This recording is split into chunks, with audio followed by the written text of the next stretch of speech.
masama daw yung kumikita nang wala kang ginagawa. Pero bakit naging masama yung isang bagay na kumikita ka nang wala kang ginagawa kung yun naman ang ginagawa ng lahat ng mayayaman?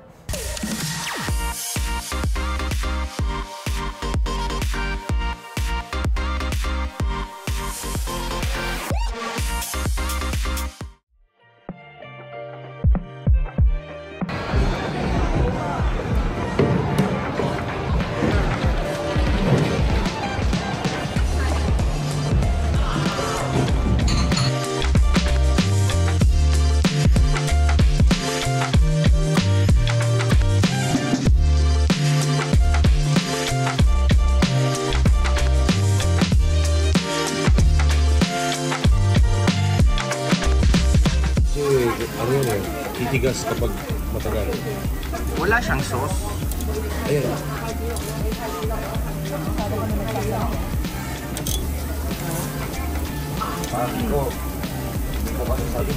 Yes sir, kasi that's premium beef, so you cannot put it so long because it's going to be so hard and you cannot enjoy the premium beef.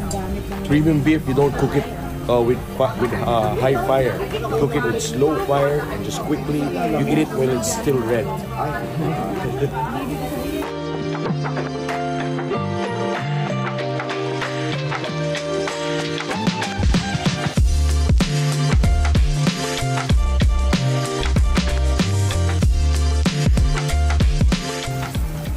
Pangilan na yan, sir?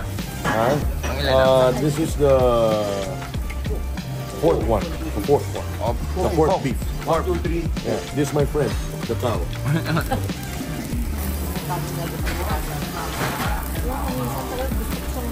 Ano ba? Ay ngayon, pareho na ka mag-iwi.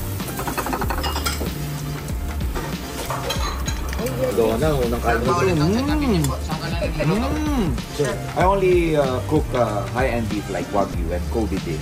But if it's other beef like Samgyupsal, or what do you call that, Pogi? Andy Samgyup, Mr. Pogi, that's that's the specialty of Nico. we don't cook that. I get allergy when it's not cooked. Ano po yung masabi mo? Actually, what we eat today is really a premium beef. They even have an award here. Ang sabi dyan, top premium Kobe beef. Grabe. Pangklase. Galing mo, sir. Kaya mo pala magbasa ng ano? Japanese. Japanese. Arigato.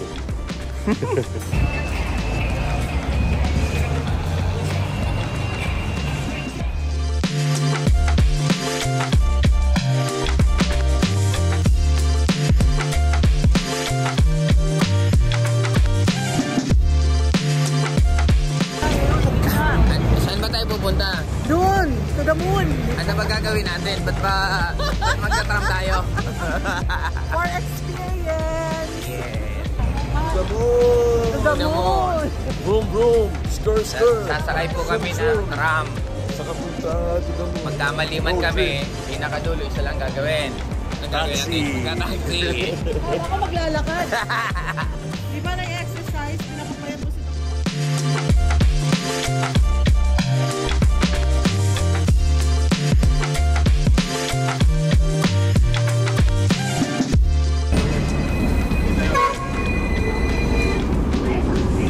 Yeah.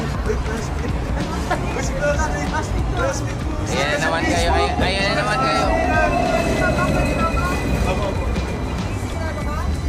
Are you sure that we're there? We're there?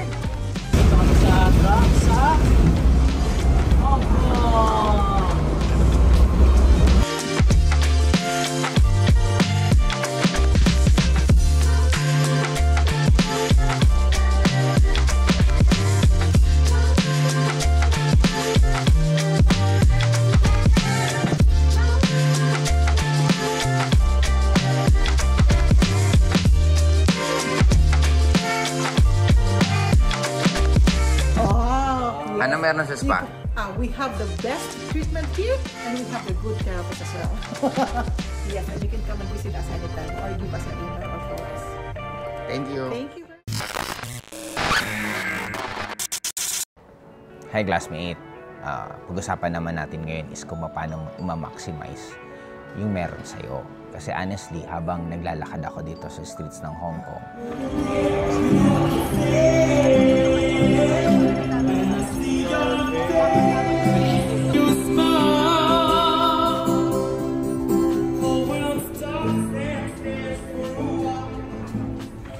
lagi ko lang napapansin. At honestly, hindi ko sa sinasabing mali.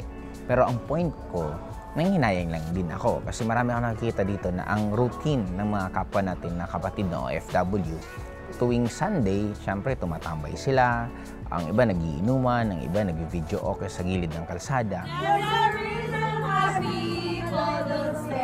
There they are. Maybe sometimes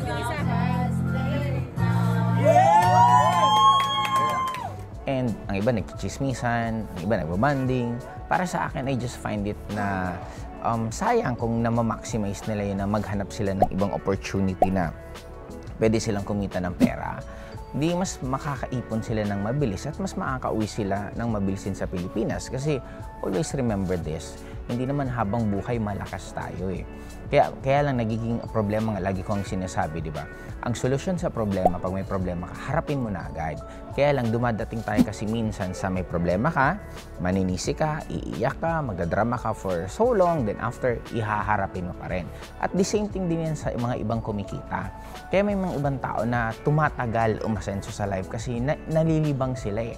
Kasi di ba, example, kung nasa Pilipinas ka na maliit ang sweldo mo, tapos napunta ka dito sa Hong Kong or sa ibang bansa, tapos medyo mas malaki ang kinikita mo kaysa sa nakasanayan mo, ma-overwhelm ka eh.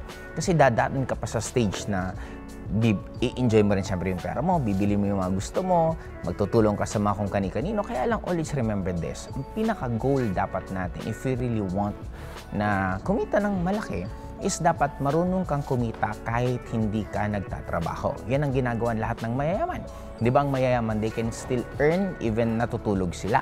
Kaya lang, ang mindset kasi sa atin, masama daw yung kumikita nang wala kang ginagawa. Pero bakit naging masama yung isang bagay na kumikita ka nang wala kang ginagawa kung yun naman ang ginagawa ng lahat ng mayayaman? Kasi technically, may ginawa pa rin naman sila. Nag-umpisa sila, nagkataon lang nagkaroon sila ng system na ma-manage nilang maayos yung negosyo, kaya tuloy-tuloy na kumikita sila.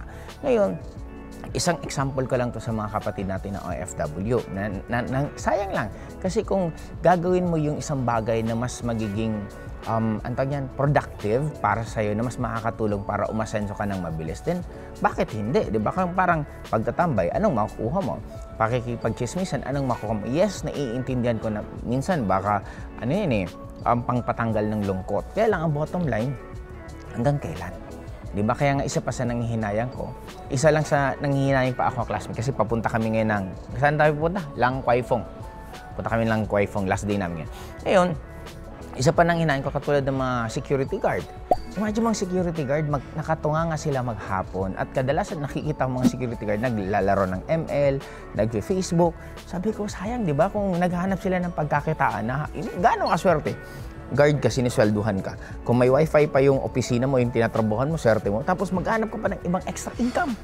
Di ba sabihin mo, bawal kasi maghanap. Bakit? Pwede ba yung maglaro? Di ba bawal di? Kaya ang point ko, classmate, na ako nung nagsisimula ako, high school pa lang hanggang college, hanggang makagraduate, minaximize ko talaga ng sobra yung oras ko. Ayaw na ayaw kong sinasayang. Magkakaiba man tayo ng sitwasyon, hindi ko alam kung anong pinaka-sitwasyon mo, pero ang pinaka-importante dyan, paano mo minamaximize yung mga libre mong oras? Ano bang pinag-i-spendan mo ng time sa mga bagay na libre mo? Diba? Kasi doon makikita kung ano mangyari sa'yo sa future. Lahat naman nagsimula sa wala, lahat nagsimula sa may mga trabaho, ibang estudyante, iba walang-wala. Pero it doesn't really matter. Ang importante, anong ginagawa mo sa sarili mo at anong ginagawa mo para ka mag-improve. Kaya para sa akin, classmate, ito munang lesson natin dito ngayon sa vlog ko to is i-maximize nyo. Ilista mo lahat ng ginagawa mo araw-araw. Tanggalin mo yung mga bagay na hindi connected sa goals mo. Yung mga ginagawa mo na hindi connected sa goals mo, tanggalin mo. Sabi ko nga, classmate, 1 year lang to. 1 year lang tong everyday manonood kayo ng vlogs ko and sundin nyo lang lahat ng sinasabi ko. 1 taon lang. Then, tingnan natin kung ano ang mangyari sa'yo. Kaya, yun lang muna, classmate, i-maximize lahat ng hindi importante na hindi connected sa goals mo, tanggalin.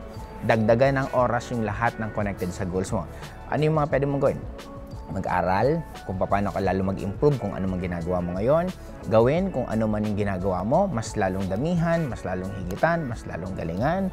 At ang pinaka-importante sa lahat, syempre yung mga natuturo ko, huwag pabayaan ng sarili, mag-improve, mga tinuturo ko palagi. Magkaroon ka ng mga circle of friends na pareho kayo ng ginagawa. Napaka-importante nun. Yun ang pinaka fast track sa sitwasyon mo. Maghanap ka ng same kayo ng goals, same kayo ng ginagawa, and spend time kahit once a week kasi yung learning nila, magiging learning mo at mas magiging mabilis kayo. Kaya dito muna ako matatapos classmate at aalis pa kami. Okay, Dax? Bye-bye!